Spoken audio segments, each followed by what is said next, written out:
ओम शांति।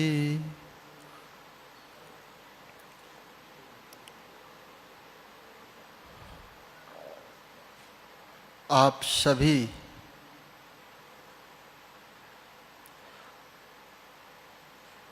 परमात्मा के अति प्यारे, अति दुलारे, नैनों के नूर, शिव बाबा के मस्तक के मौर, सभी आत्माओं को इस सेवक का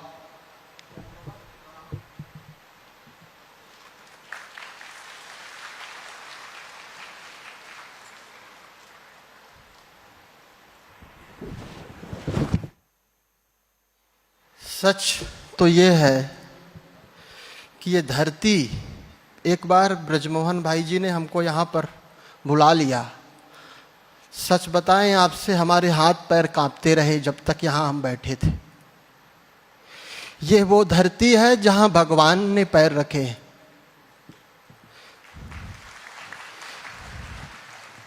हमारे शब्दों में सामर्थ्य नहीं है। अब यहाँ हम बैठे हैं, हम बैठना यहाँ नहीं चाहते, यहीं बैठना चाहते धरती पे, क्योंकि उसको हमने अपने आँखों से नहीं देखा। वो उसके पैर यहाँ चले। ये पावन धरती है। अब मैं बता नहीं सकता आपसे कि मैं उसको पाने के लिए कितने कोसों की परिक्रमा लगाया। आप लोग इतने भाग्यशाली हैं, इतने भाग्यशाली हैं, इतने भाग्यशाली हैं कि स्वयं भगवान आपकी महिमा गाता है। इसलिए ये श्रावण का महीना चल रहा है और सब लोग हजारों हजारों किलोमीटर से गंगा जल लेकर के शिव को अर्पित करने जाते हैं। 5-5 किलोमीटर की लंबी लाइन लगी रहती है। लोग बेहोशी में आकर के गिर जाते हैं, फिर उठते हैं, फिर जल लेते हैं, फिर जाते हैं। और वो परमात्मा ज्ञान जल लेकर के आपके ऊपर चढ़ाने आता है। सोचो, हम तो केवल यही कहते हैं कि हमने अनेक मंदिरों में देवी देवताओं को ढूंढा है, उनके दर्शन के लिए पता नहीं कहाँ कहाँ घूमा। मेरा परम सौभाग्य कि सारे देवी देवताओं की दृष्टि हमारे ऊपर पड़ रही है। चैतन्य में रोम रोम प्रफुल्लित हो रहा, आनंदित हो रहा है। और अभी जो आदरणीय दीदी जी ने बाबा की मुरली से ये बात बताई कि बाबा पूछते हैं कितने घंटे याद में रहते हैं बच्चे, चार्ट बताएं। यदि हमने जान लिया कि वो मेरा बाप है, वो मेरी माँ है, तो फिर घंटे मिनट की कोई बात ही नहीं। घंटे मिनट तो वहाँ रहते हैं जहाँ पर हमको हमारा रिलेशन ना हो, हमारा संबंध ना हो। तो कभी 24 घंटे में किसी को आधा घंटे 10 मिनट फ़ोन में बात कर लेते। जिसका खून ही हमारे खून से मिला हुआ है, जिसके रूह से हमारी रूह जुड़ी हुई है, उसको मिनटों में घंटों में याद करना, उसको भी तकलीफ होगी कि बच्चे हमें याद करते हैं। हमारी माँ हमें याद थोड़ी आती है, वो याद रहती है। भूलना पड़ता है, उसको भूल करके कोई काम में लगना पड़ता है। इसलिए आप ये 3 दिन का संत सम्मेलन हुआ, सारे संत आए, अपना अपना अनुभव सुनाया। किसी को ब्रह्मा बाबा का दर्शन भी हुआ, एक संत को। लेकिन हम आपसे यही प्रार्थना करना चाहेंगे कि आपके भक्त आपके लिए बहुत तड़प रहे हैं, बहुत रो रहे हैं। कल मुरली सुन रहे थे हम अव्यक्त महावाक्य भगवान के। बाबा पूछते हैं, बच्चे तुम्हें भक्तों की आवाज़ सुनाई नहीं देती? तुम्हें अपने भक्तों की आवाज़ सुनाई नहीं देती? कितने दुखी हैं, कितने परेशान हैं। अब वो समय आ गया है कि हे आदि शक्ति जगत जननी माताओं, अपने भक्तों को दर्शन दो। भक्तों को अब दर्शन की ज़रूरत है। वो बहुत तड़प रहे हैं, बहुत प्यासे हैं। उन सब भक्तों में हम भी आपके भक्त हैं। और हम चाहते हैं कि जो परमात्मा ने आप सबको दिया है, उसके कहते हैं ना, माँ के दूध का ऋण, वो शिव माँ है हमारी। पिता से ज्यादा प्रेम कौन करता है? माँ करती है, माँ। और आप सब, चाहे भाई हो चाहे बहन हो, माँ है, भारत माँ है, शरीर से नहीं आत्मा से। इसलिए अब वो परमात्मा के दूध का ऋण हम सबको चुकाना है।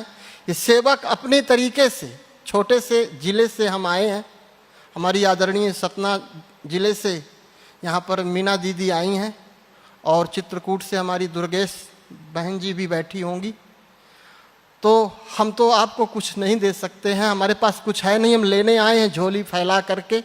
आप लोग अपने दुआओं का आशीर्वाद इस सेवक को देना, ताकि मैं उसकी आवाज़, उसको बताने में मेरी ज़बान न लड़खड़ाए, मेरे पैर न डगमगाएं।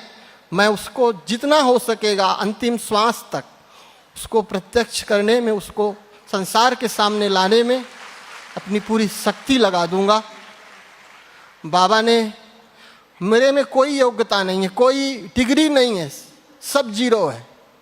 परमात्मा ही एक है जो ज्ञान सूर्य है, यहाँ सबकी डिग्रियां शून्य हैं। वो जिसको टच कर दे, वो जिसको देख ले, वो एक कक्षा भी ना पढ़े हो फिर भी पीएचडी जितनी भी बड़े डिग्री लिए हो, उसको भी उसके सामने झुकना पड़ता है। यह है प्रभु प्रेम की कीमत, जो हमारी आदरणीय दादियों ने करके दिखाया। तो अब हमें भी उस मार्ग पे चलना है। हमारा अनुभव है बड़ा, लेकिन समय का अभाव है, और हो सकता है कि आप लोगों तक पहुँचे हों, है ना। और सतना में हमारी आदरणीय, जब हम बनारस से सतना आए तो सबसे पहले हमको आदरणीय हमारी सीता दीदी, हो सकता है यहाँ आई हो ना आई हो, वहाँ से सुन रही हो, उन्होंने हमें जो है सतना में, हम पहला आश्रम वहीं गए सीता दीदी का, उनका अनुभव सुने। उन्होंने परमात्मा को पाने के लिए बहुत कष्ट सहन किया, जैसे मीरा ने जहर पिया। तो ऐसी हमारी बहुत सारी हमारी बहनें हैं जिन्होंने परमात्मा को प्रत्यक्ष करने में अनेक पीड़ाएं सहन की, और जब उनकी पीड़ाएं हम सुनते हैं तो हमें बहुत दर्द होता है, बहुत कष्ट होता है, हमारा भी अपमान हुआ है। ध्यान रखना, बाबा के यहाँ आएगा वो, उसका अपमान भला बाहर ना हो, ये संभव ही नहीं है। पहला टेस्ट यही होता है। यदि आपका अपमान नहीं हुआ तो समझना अभी बाबा के पास आप आए नहीं हैं।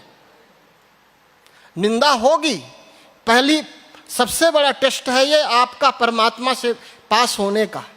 और यदि आपने उस निंदा करने वाले को कुछ भी अपशब्द बोला, अभी कल वहाँ ज्ञान सरोवर में मुरली चला रही थी आदरणीय प्रभा दीदी, तो उन्होंने ब्रह्मा बाबा का एक सुंदर सा अनुभव सुनाया कि बाबा ब्रज कोठी में रहते थे और बगल में ही शमशान घाट था, और वहाँ पर कुछ संत लोग तपस्या करते थे। तो वो सुबह उठ करके सबको गाली देते थे कि ये ब्रह्मा कुमारी सफ़ेद साड़ी पहन करके, पता नहीं ये हम लोगों को तपस्या करने नहीं दिए, यहाँ ऊपर भी आ गए ये लोग।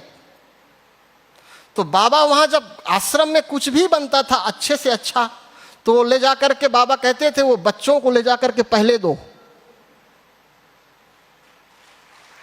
ये इतना बड़ा ज्ञान है, इतनी बड़ी चीज है ये, कि अपकारी पर भी उपकार। हमने वेद पढ़े, पुराण पढ़े, शास्त्र पढ़े, इतना करुणा, इतना प्रेम प्रभु का कि गाली देने वाले को भी गले लगा लो, ये किसी में हमने नहीं देखा। इसलिए हमारा दिल जुड़ गया बाबा से। अब कोई लाख करे, कुछ भी करे, हमको बोल रहे हैं हमारे गुरुजी, जहाँ से हम पहले जुड़े, अब तो हम दिव्य शक्ति अखाड़ा से हमने बाबा ने, हम क्या कहेंगे, हम कुछ नहीं है, बाबा ने महामंडलेश्वर का पद दिया। तो वो भी हमको लग रहा है कि बाबा ने अपने लिए ही दिया, क्योंकि जब हम मांग रहे थे, महामंडलेश्वर बनना चाह रहे थे, तो बाबा ने नहीं बनने दिया। हम बनारस में थे तो हमारी हार्दिक इच्छा थी कि महामंडलेश्वर हम बने, बाबा बनारस से ही भगा दिए हमको कि यहाँ रुकना ही नहीं, जल्दी चलो। अब हम नहीं चाहते थे कि हम महामंडलेश्वर बने, क्योंकि हमें कोई सम्मान की भूख ही नहीं। हमने कल्पना भी नहीं की थी। हम तो चाहते थे कि इस धरती पर हमको बैठने को मिल जाए, लेकिन उसकी करुणा का हम कुछ बखान नहीं कर सकते। इस तुच्छ से तुच्छ प्राणी व्यक्ति को भी उसने पता नहीं क्या देखा। आप लोगों को पता हो तो पता हो, मुझे नहीं पता। मुझ में ऐसा कुछ भी नहीं है, कुछ भी नहीं है ऐसा कि वो मुझे प्यार करे और वो इस स्थान पे मुझे बैठाया है। बस और कुछ कहना नहीं चाहेंगे। तो बस आप लोग अपना दुआ बनाए रखना कि हम ये भारत को, कल टॉपिक था भारत को विश्व गुरु कैसे बनाएं, तो आप सबके हाथ, अभी हम यहाँ बैठे थे तो बाबा का विराट रूप देख रहे थे। बाबा का विराट रूप में आप सब लोग बाबा के अंदर ही है। विराट रूप में जैसे सूर्य, चंद्र, तारे, नक्षत्र, ग्रह, ब्रह्मा, विष्णु, महेश, गणेश, दिनेश, सारे जितने भी 33 करोड़ देवी देवता उस विराट रूप में स्पष्ट भरे हैं। तो हम यहीं पर बैठे बैठे जब आदरणीय दीदी के मुख से परमात्मा के महावाक्य निकल रहे थे, तो उस विराट रूप में हम आप सबको अंदर देख रहे थे कि ये सब विराट रूप बाबा के हैं। अब वो विराट हजार भुजाओं से परमात्मा पूरे विश्व का नव निर्माण, नव युग का नया परिवर्तन करने जा रहा है। और ये संदेश अब आप लोग निर्भय होकर के, निसंकोच होकर के दुनिया को सुनाएं। अब डरने की बात पूरी तरह खत्म हो गई, लोक लज्जा कुछ नहीं करना है। जो जैसी बात है उसको स्पष्ट बताएं। यही हमारी आपसे प्रार्थना है। हमारी भारत माताएं और हमारी बहनें, हमारे भाई, सबके चरणों में पुनः हम दंडवत प्रणाम करते हैं। ओम शांति, ओम शांति, ओम शांति, ओम शांति, ओम शांति, ओम शांति। हम